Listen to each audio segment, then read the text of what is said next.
নমস্কার, আমি দিবিয়া সোলার থেকে অরুণাভ। তো আজকে আমরা এসেছি হচ্ছে সুভাষগ্রাম। সুভাষগ্রামে হচ্ছে আমরা 1 বছর আগে একটি 3.3 on grid solar system install করে গেছিলাম। তো 1 বছর পর কাস্টমার কেমন কি রেসপন্স পাচ্ছেন এবং ওনার আদৌ কি বিল কমছে কিনা সবই হচ্ছে জানাবো এই ভিডিওর মাধ্যমে। আপনারাও যে এই যে প্রজেক্টটি করবেন, এই প্রজেক্টের মাধ্যমে আপনারা কতটা বিল সেভ করবেন এবং আদৌ কি আপনার ওয়ার্থ ইট হবে কিনা সেটাই হচ্ছে আমরা জানাবো। সবটাই দেখতে থাকুন এই ভিডিওতে। তোমাদের স্যারের সাথে কিন্তু আমি কথা বলে নেবো। অসংখ্য ধন্যবাদ জানাই আপনাকে যে আমাদের চ্যানেলটি আপনি সময় দিয়েছেন। আচ্ছা স্যার, আপনার এই যে 3 কিলোওয়াটের যে অনগ্রিড সিস্টেমটা আপনি স্থাপন করেছেন, এতে আপনি ম্যাক্সিমাম কত ইউনিট করে আপনি পাচ্ছেন? এতে হচ্ছে যদি সানি ওয়েদার থাকে, যদি ক্লাউডি ওয়েদার না থাকে, যদি প্রপার সানি ওয়েদার থাকে সেক্ষেত্রে 13 থেকে 14 ইউনিট পাওয়া যায়। 13 থেকে 14 ইউনিট। লাস্ট 1 ইয়ার আমি এক্সপিরিয়েন্স বলছি। ইন ফিউচার হয়তো সেটা সামান্য ডিগ্রেডেশন তো হয় প্যানেলে, সেটা সামান্য ডিগ্রেডেশন হবে, কিন্তু এই মুহূর্তে দাঁড়িয়ে 13 থেকে 14 ইউনিট পাওয়া যাচ্ছে। আপনার বর্তমান বাড়িতে এমনি কি কি লোড চলে এই পুরো সোলার সিস্টেমের? আমার লোড চলে, দুটো এসি আছে। আচ্ছা এছাড়া তো মাইক্রোওভেন বলুন, ইন্ডাকশন বলুন, আচ্ছা সবই বাড়িতে একটা গৃহস্থ বাড়িতে যেগুলো থাকে আচ্ছা। স্ট্যান্ডার্ড বাড়িতে সেটা সবই রয়েছে, সমস্ত লোড রয়েছে।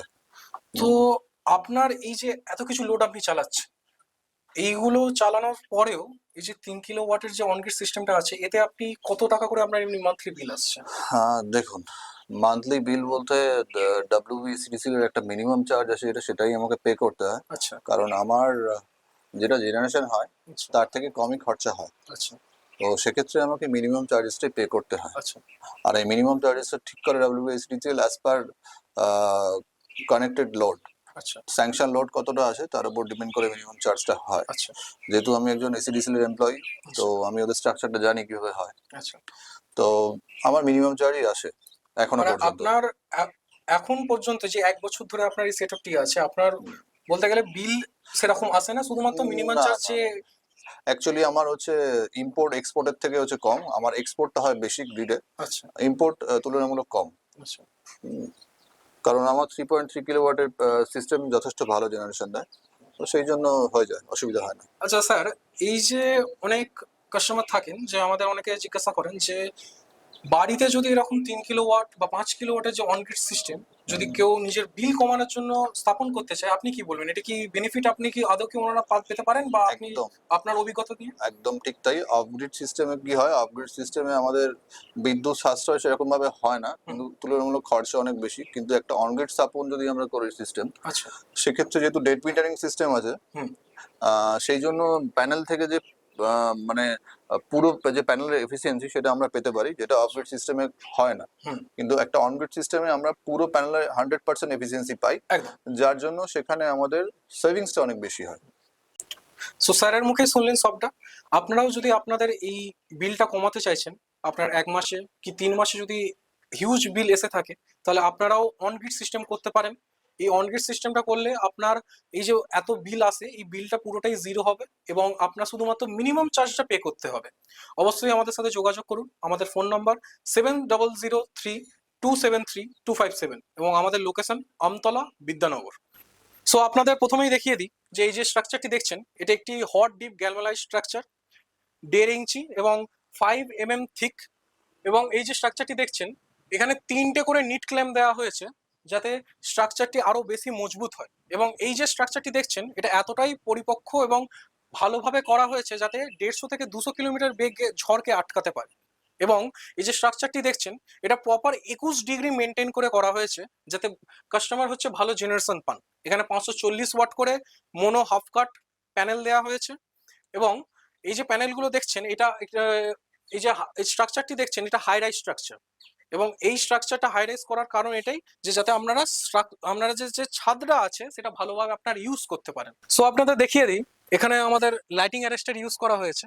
এই যে এখানে লাইটিং অ্যারেস্টারটি যে স্থাপন করা হয়েছে, এখানে ওয়্যার ইউজ করা হয়েছে 10 mm double core aluminium wire, একদম প্রপার অ্যাঙ্গেল করে এবং ভালোভাবে স্থাপিত করা হয়েছে যাতে বজ্রবিদ্যুতের হাত থেকে এই যে আপনার এত টাকা যে সেটআপটি আপনার লাগানো থাকবে যাতে সুরক্ষিত থাকে। এবারে আমরা দেখাবো আপনাদেরকে ইনভার্টার কিভাবে স্থাপন করা হয়েছে। এখানে দেখছেন একটি ইউটিএল এর 3.3 কিলোওয়াটের অনগ্রিড ইনভার্টার বসানো হয়েছে। এখানে ডিসিটিভি বক্স হ্যাভেলসের এবং এখানে এসিটিভি বক্স। এই যে দেখছেন এখানে ফিউজ এবং হ্যাভেলসের হচ্ছে এসপিডি এবং এনসিপি হচ্ছে ইউজ করা হয়েছে। এখান থেকে ওয়্যার গিয়ে এই যে এখান থেকে ডিসি এখানে ইনপুট হচ্ছে এবং এসি কারেন্ট এখান থেকে আউটপুট হয়ে এখানে হ্যাভেলসেরও এনসিপি এসপিডি এবং এখান থেকে পুরো বাড়িতে যে সোলারের যে বিদ্যুৎটা সেটা পুরোটাই হচ্ছে সেপারেট হয়ে যাচ্ছে। এবং এই যে দেখছেন ইউটিএল এর এটি হচ্ছে একটি ওয়াইফাই ডঙ্গেল। আপনার বাড়িতে যদি কোনো ওয়াইফাই কানেক্টিভিটি থাকে তাহলে আপনি এই ওয়াইফাই ডঙ্গেলের মাধ্যমে আপনি বাড়িতে থাকুন এবং বাড়ির বাইরে থাকুন, আপনি সব জায়গায় আপনি নিজের ফোনের অ্যাপের মাধ্যমে পুরোটাই হচ্ছে দেখতে পাবেন যে আপনার কত ওয়াট করে জেনারেশন দিচ্ছে, প্যানেল কেমন পারফরমেন্স দিচ্ছে এবং ইনভার্টারের যাবতীয় তথ্য আপনাকে আর উপরে এসে ইনভার্টারে দেখতে হবে না, সবটাই দেখতে পাবেন ফোনের মাধ্যমে। তো আপনারা উপরে দেখলেন কত ভালোভাবে সোলার প্যানেল ইনস্টল করা হয়েছে, ইনভার্টার ইনস্টল করা হয়েছে। এবারে আমরা দেখাবো নেট মিটার। এই যে দেখছেন এখানে একটি জেনারেশন মিটার আছে, এখানে আমাদের ইনপুট এক্সপোর্ট মিটার আছে। এটা কিভাবে কি কাজ করছে, কেমন ভাবে আপনার ইলেকট্রিকের বিলটাকে বাঁচাচ্ছে সেটাই হচ্ছে আমরা দেখাবো এবং এটার ব্যাপারে আমাদের স্যারই খুব ভালোভাবে বুঝিয়ে দিতে পারবেন। আসুন আমরা দেখাই নেট মিটারের সম্বন্ধে। স্যার। হ্যাঁ, অ্যাকচুয়ালি আপনারা উপরে দেখেছেন এসিডিবি।